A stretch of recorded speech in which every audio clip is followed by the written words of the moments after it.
overcast, kind of gloomy across the Salt Lake Valley right now. We have 42 degrees currently here in Salt Lake City with our wind out of the southwest at 3 miles per hour. Here's what it feels like across the state: 38 in Provo, 37 in Ogden. So if you want to get outside, maybe you're going stir crazy inside your house, heading out, just make sure that you're bundling up and preparing for temperatures that feel like they're 30 to 40 here across most of Utah.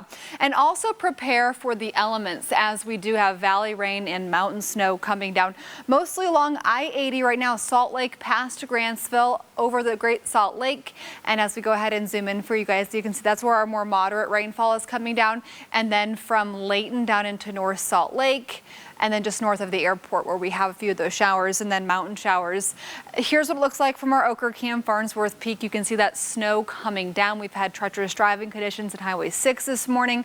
Spanish Fork Canyon was actually closed a couple of hours ago, both directions for vehicles. So we're continuing to monitor that. Chains for semis was the requirement once that reopened. So that has been changing quite a bit this morning though. So check that status if you were planning on driving down Highway 6 this morning. As we look at satellite and radar across southwest Utah, St. George up to Cedar City, you'll have a mixture of some slush and rain on the roads. St. George, cloudy sky, dry roads though.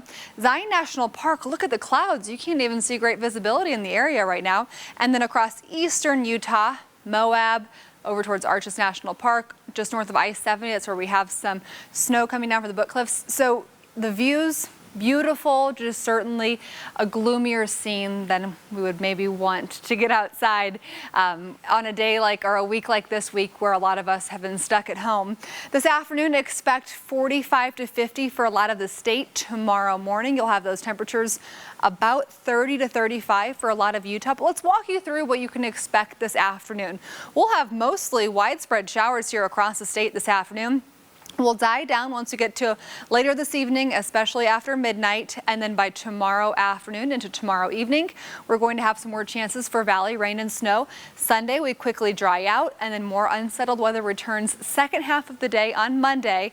We'll have that chance for maybe even moderate to heavy precipitation rates as we head into on and off early next week. That unsettled weather will continue through Wednesday, and then we might cool enough to be able to get snow down to the valley floors again.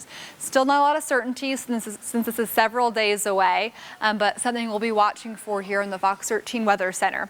For St. George, temperatures today and tomorrow in the 50s, back into the mid 60s on Sunday, low 60s through Tuesday into Wednesday of next week. And that unsettled weather will bring more chances for rain and snow across southwest Utah also.